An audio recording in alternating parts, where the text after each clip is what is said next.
President Trump tweeted Saturday, "Congress must now do a COVID relief bill. Needs Democrat support. Make it big and focused. Get it done." This is your stimulus package, second stimulus update, and COVID-19 update for Monday, November 16th. I hope you're having a great day.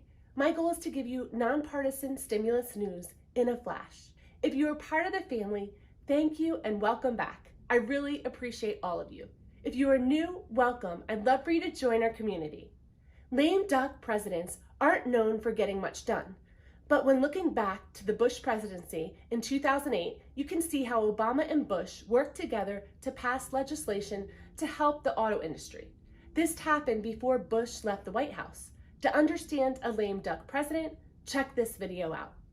With COVID cases rising and Americans forced to be inside, the U.S. expect the economy to get worse. Economists are calling for more stimulus. At this point, we should have seen multiple stimulus checks. Mitch McConnell, Senate Majority Leader, and Nancy Pelosi, Speaker of the House, are the key negotiators for stimulus. It would be a good idea for them to pass something now and then Biden to pass a second stimulus as soon as he takes office. Trump on Saturday sent out a tweet saying that he wants action in Congress, saying, "Make it big and focused." Trump alone cannot pass stimulus. He can with partnership of Congress. My concern is Nancy Pelosi holding out for a $3.4 trillion bill. To check out what is in Nancy Pelosi's $3.4 trillion bill, check this video out. I'm not sure how Nancy thinks she's going to get this passed in the Senate. The Senate recently knocked down her $2.2 trillion bill. How does she think an increase in a bill of $1.2 trillion will get passed, especially when her negotiating partner has proposed a way lower bill at $650 billion? Not everyone will be eligible for a second stimulus. I will explain why in a moment. COVID-19 cases continue to surge in the U.S., and a new study found that COVID-19 may have spread outside of China as early as September 2019.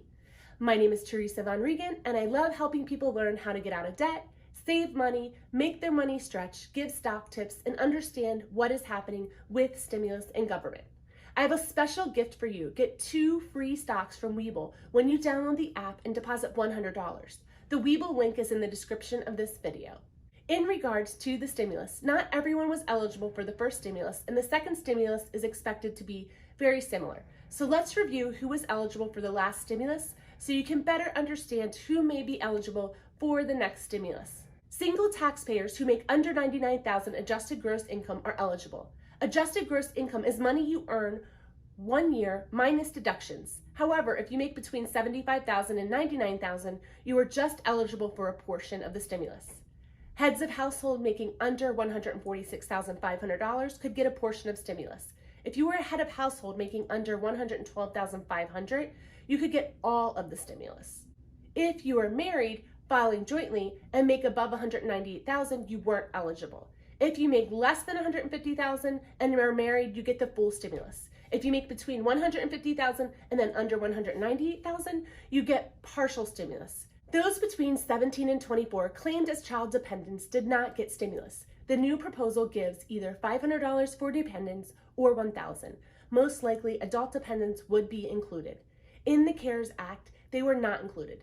If you are a non-resident alien, you may be eligible for stimulus. A non-resident alien is someone who had not passed the green card test or the substantial presence test. The Democrats revised the HEROES Act, extending stimulus checks to those who aren't U.S. citizens and pay U.S. taxes. Republicans had a big concern with this. If you were married to someone who was a non-resident alien, you weren't able to receive the first stimulus check for yourselves or money for your dependents if you file your taxes jointly. This is even if the qualifying parent and child are citizens of the U.S. This could change with the next stimulus. Originally, people who were incarcerated were eligible to receive a stimulus check, and then they were interpreted by the IRS as ineligible. A ruling from a federal judge in California has made it for inmates to file for the first stimulus payment online by November 21st, noting that the CARES Act didn't explicitly ban this group. If they don't apply by November 21st, they can get a tax credit on their 2020 taxes.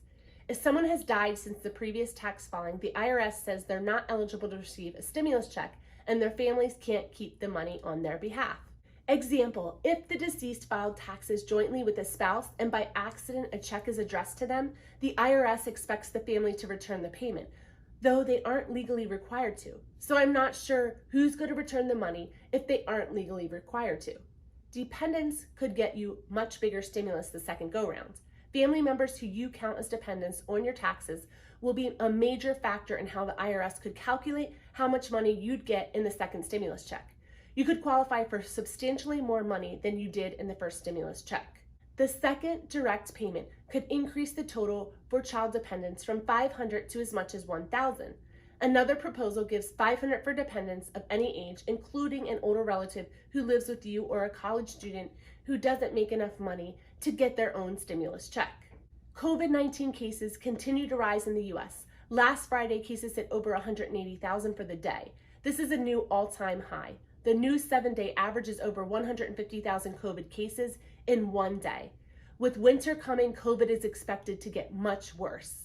A new study by the National Cancer Institute said the coronavirus appears to have been circulating in Milan last September. This is 5 months before Italy's first COVID-19 patient was detected and 3 months before the report of coronavirus in Wuhan, China. Italian researchers did a cancer study on healthcare workers who had COVID-19. Between 4 cases dated back to early October 2019, which meant the healthy volunteers would have been infected in September. This completes your stimulus package news update for Monday, November 16th. I will continue to follow stimulus, so please subscribe to get the latest streamlined, nonpartisan news. Bye for now.